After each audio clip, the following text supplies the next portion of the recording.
Të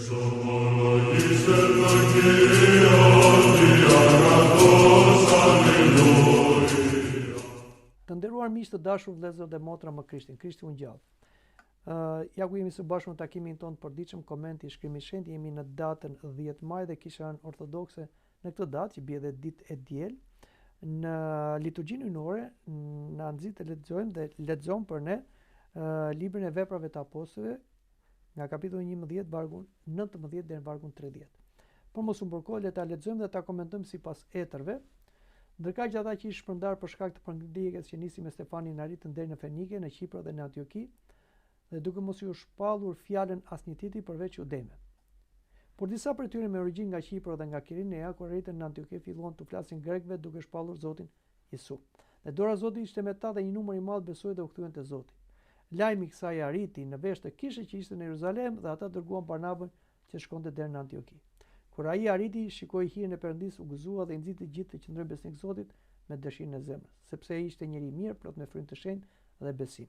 Dhe një numër i madh personash i ushtuan Zotit.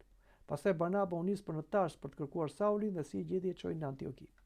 Dhe plot një vit ata u bashkuan me atë kishë dhe mësuan një numër të madh njerëzish, dhe për të parë në Antioki dishepujt u quajtën të krishterë. Në ato ditë disa profetë zbritën nga Jeruzalemi në Antioki. Dhe një nga ata me emër Agab u ngrit dhe nëpërmjet frymës parathoshte se do ndodhte në mbar botën një zi e madhe buke, dhe kjo ndodhi më vonë në kohën nën Klaudin Cezarit. Atëherë dishepujt, secili sipas mundësisë së tij, vendosën të çojnë një ndihmë vëllezërve që banonin në Jude. Dhe këtë ata e bën duke u dërguar pleqve me anë të Barnabës dhe të Saulit. Pra kjo është pjesa që lexojmë dhe është një nga fragmentet marrë nga libri i Veprave të Apostujve, që sipas etërve të kishës ka një rëndësi të veçantë sepse tregon momenti i kyç të zgjerimit të ungjillit nga bota hebraike tek e kombeve. Dhe konkretisht në vargun 19 ne lexojmë: ndërkaq ata që ishin shpërndar për shkak të përndjekjes që nisi me Stefanin, arritën deri në Fenike, Kipër dhe Antioki, duke mos u shpallur fjalën asnjë tjetri përveç judejve. Pra, filloi një përndjekje mbas martirizimit të Shën Stefanit për kishën në Jeruzalem, dhe kështu disa krishterë për të shmangur përndjekjes u larguan nga Jeruzalemi dhe vajtën në vende të tjera, në Kipër, Antioki, dhe atje ata filluan ta përhapin besimin në Krishtin vetëm tek judenë, sepse nuk donin të përhapeshin edhe tek greqistarët ose nga ata që quheshin grek, që flisin greqisht, por pavarësisht se kjo dukej një gjë e vështirë për kishën, siç thon edhe etrit, ajo ndikoi në pozitivitet, sepse e shpërndau kishën në përbot, ashtu si Zoti kishte urdhëruar apostujve, shkonin gjithë kombet dhe predikonin lajmin e mirë. Shon Joan Gojarti thotë se ato që djalli mendoi për shkatrim u kthyen në një mjet predikimi. Prandaj Zoti ka fuqi që edhe atë që është e keqe në pamjet e jashtme ai mund ta përdori për lavdinë e tij. Këtë fuqi ja ka lënë kishës, po edhe këtë urtësi. Prandaj edhe apostulli Pavli thotë çdo gjë bashkëpunon për të mirë për ata që duan Perëndin. Koha më e mirë për kishën, pavarësisht se duket paradoks, është koha e përndjekjeve, sepse në kohën e përndjekjes ne kemi parë një besim më të gjallë, një unitet më të fortë mes krishterëve dhe klerit, por edhe kemi nxjerr shumë shenjtor martir. Kështu që koha e paqes, edhe pse duket një kohë e mirë, nuk është ndonjëherë kohë e favorshme për kishën. Prandaj, kështu duhet të shikojmë të situatat e vështira, përndjekjet që na vijnë personalisht, por edhe si enori, si kish, dhe shikojmë si gjëra që i lejon Perëndia për të bërë atë çfarë duhet dhe për të përfituar, siç përfituan edhe të krishterët e parë për të parapur krishterimin tek kombet. Dhe lexojmë në vargjet 20 dhe 21. Por disa prej tyre me origjinë nga Kipër dhe nga Kirinea, kur arritën në Antioki, filluan të flasin grekëve duke shpallur Zotin Jezu. Dhe dora e Zotit ishte me ta dhe një numër i madh besoi dhe u kthye tek Zoti. Pra, ky është një hap shumë i rëndësishëm, sepse disa të krishterë jude morën kurajo dhe u hapën tek greqishforcit, pra tek grekët. Dhe etrit e shenjtë shohin këtu përmbushjen e planit universal të Perëndisë për kishën, që quhet kishë katolike, universale, e përgjithshme, përhapur në të gjithë vendet, rrezimin e ndarjes së murit mes hebrejve dhe kombeve, që si them e favorizonte edhe ligji, por Krishti kërkoi që të prishej ky mur ndarës dhe kombet bashkoheshin me hebrejt dhe të bënin atë popull të përbashkët i popullit krishterë. Pra, kemi lindjen e kishës si një trup që përbëhet nga gjithë njerëzimit, jo vetëm nga ebrejt. Shënqëri i Aleksandrisë komenton se hiri i frymës nuk kufizohet në një popull, por derdhet mbi tërë botën. Prandaj duhet kemi kujdes. Zoti nuk është pronë as kujt, as një grupi njerëzve, por është i të gjithëve dhe kisha nuk mund të jetë një geto, pra e izoluar, por ajo duhet të jetë e hapur. Shikojnë që dora e Zotit ishte me ta. Pra, sipas hetërve të kishës, ishte veprimi i fuqishëm i hirit që i jepte autoritet edhe predikimit të atyre krishterëve. Krishterimi nuk është parapur ndonjëherë siç edhe shikojmë me strategji, por në mënyrë si them të shlirshëm, pra njerëz të cilët kanë besuar te Krishti, shpeshherë kanë qenë dhe tregtarë që lëvizin, që kanë takuar të afër miqtë e tyre dhe kanë folur për Krishtin dhe kështu kanë krijuar, ndoshta pa e kuptuar vetë, por të menaxhuar nga Zoti një komunitet dhe pastaj institucioni kishtar ka ardhur dhe ka organizuar, siç edhe do shikojmë në vargjet më poshtë, që u dërgua një nga dishepujt Varnava për në Antioki. Dhe më konkretisht lexojmë te vargu 22 dhe 23, lajmi i kësaj arriti në vesh të kishës që ishte në Jeruzalem, dhe ata dërguan Barnabën që të shkonte deri në Antioki. Kur arriti, shikoi hirin e Perëndisë, u gëzua dhe i nxiti gjithë të qëndrojnë besnik Zotit me dëshirën e zemrës. Dhe vazhdojmë dhe lexojmë më poshtë, sepse ai ishte njeri i mirë, plot me frymë të shenjtë dhe besim, dhe një numër i madh personash i ushtuan Zotit. Pra, kisha e Jeruzalemit, ku ishte edhe qendra, që drejtohej nga apostujt, mori vesh për, si thash, për grupin e të krishterëve ose atë komunitet që ishte krijuar në Antioki dhe dërgoi Barnabën, një nga dishepujt. Pra, kisha veproi me urtësi. Duhet shikojnë dhe ta shikonte një gjendjen, pastaj të vepronte si në mënyrë institucionale. Dhe dërgoi Barnabën, që ishte njëri me porursi dhe ishte njëri i mbushur me shpirt të shenjtë dhe me besim. Prandaj shikojmë që Barnaba nuk tregoi xhelozi për suksesin e tjerëve që kishin qenë përpara tij, përkundrazi ai forcoi besimtarët që të qëndrojnë në besim në Zoti, në besnikëri me dëshirë të zemrës. Etrit shikojmë këtu në këto fjalë që ndrushmërinë në sprova. Pra, rruga e besimit në Krishtin nuk është një rrugë që vetëm starton, por ajo duhet të çohet deri në fund, edhe duhet të tekalojë të gjitha sprovat. Besimi jo vetëm në fjalë, por me zemër, pra jo vetëm një teori, por një jetë dhe vazhdimsi në hir. Pra, që apostull Varnaba ose dishepull Varnaba ishte i dërguar nga apostujt dhe ai dha orientimin tek të krishterët në Antioki. Kjo është vazhdimësia që ka kisha. Domethënë, kisha vepron si një institucion i organizuar.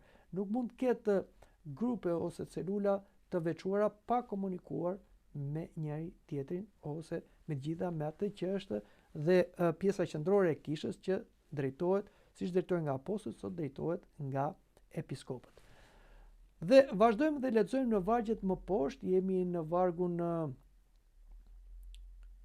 24 që thamë, që ishte njeri i plot me shpirt të shenjtë, me besim, dhe një numër i madh personash i ushtuan Zotit. Shikojmë që Zoti veproi me Barnabën me anë të shpirtit të shenjtë dhe i shtovi një numër të madh besimtarësh, që numri i besimtarëve u rrit nga predikimi. Shikoni se sa e rëndësishme është parapja e fjalës, predikimi. Si thotë apostulli Pavli, si do të besojnë nëse nuk do dëgjojnë, dhe si do dëgjojnë nëse nuk dërguar. Besimi vjen nga dëgjimi. Prandaj duhet gjithmonë të gjejmë forma dhe mënyra për të parapur fjalën e Zotit. Kjo është dhe orientimi që ka kisha. Në çdo liturgji ynore, përveç leximit të shkrimit të shenjtë, kemi dhe interpretimin, po jo vetëm në liturgji ynore, edhe në shërbesa, por dhe në takime dhe biseda të krishterët, duhet të parapim fjalën e Zotit nga njëri te tjetri.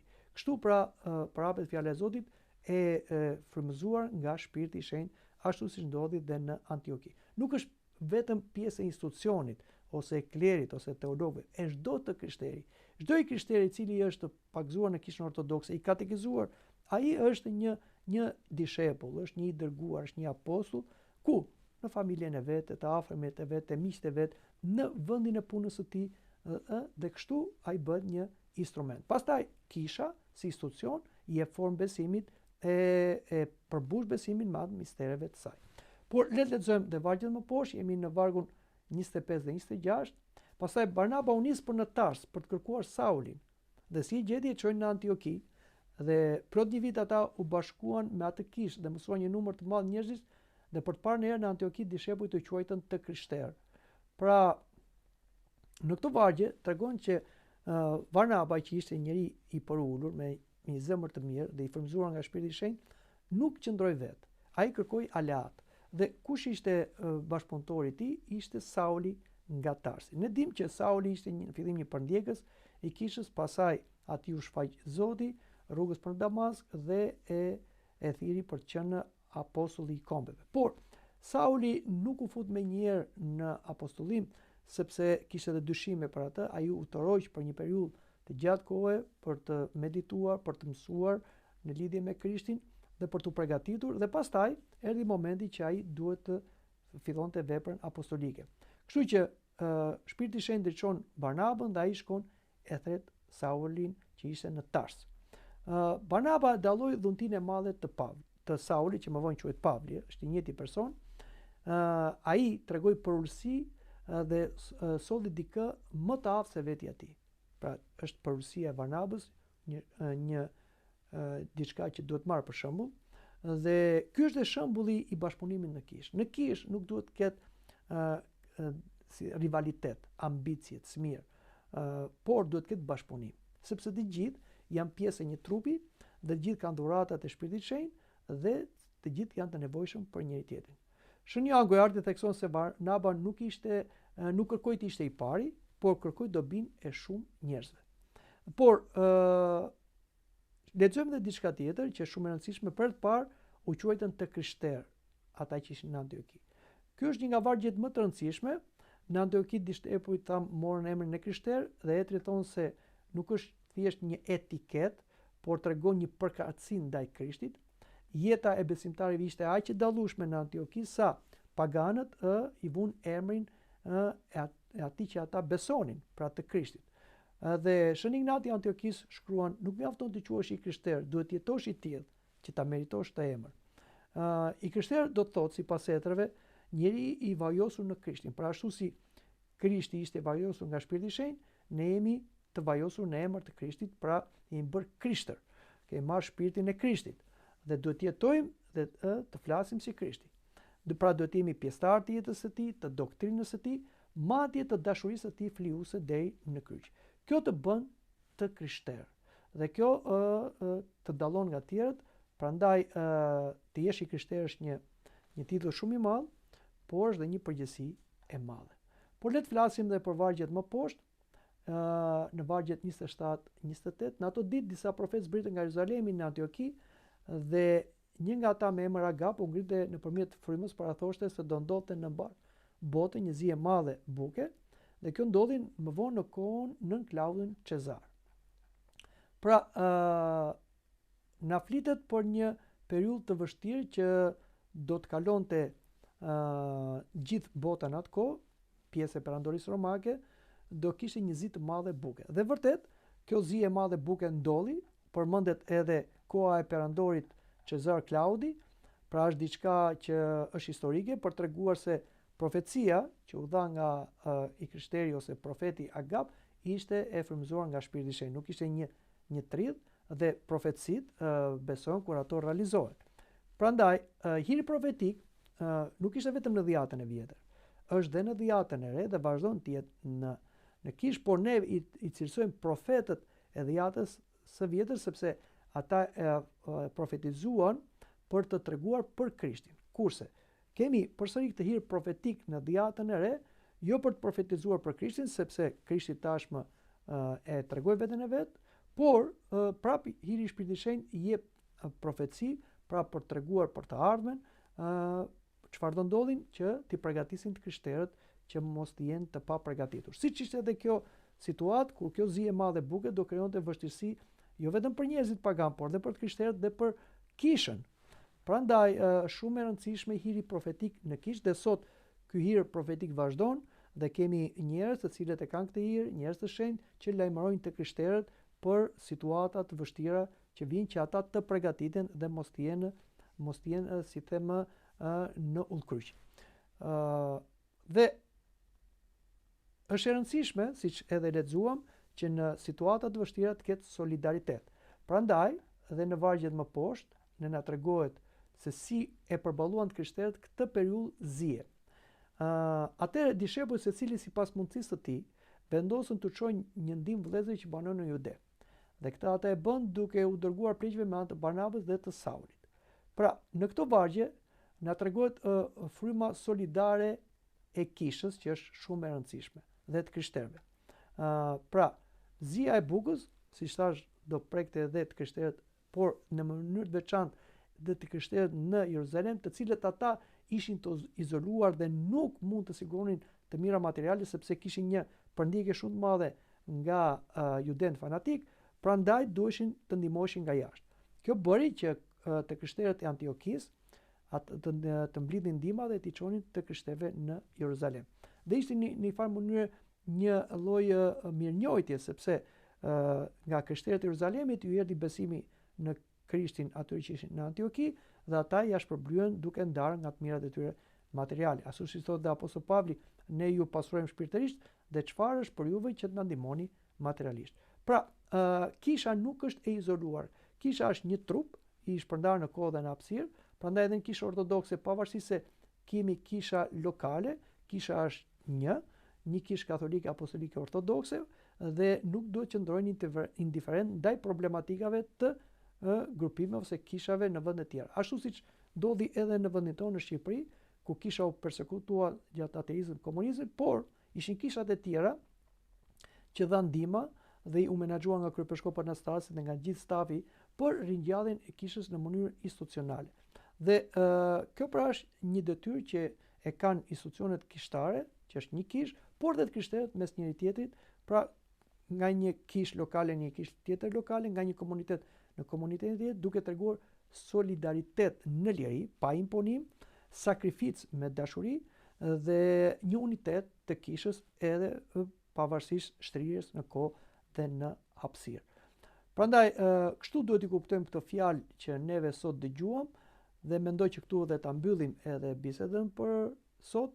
Le të përshëndesim njëri tjetrin akoma me përshëndetjen paskale Krishti u ngjall dhe miru takofshim në takimin tjetër.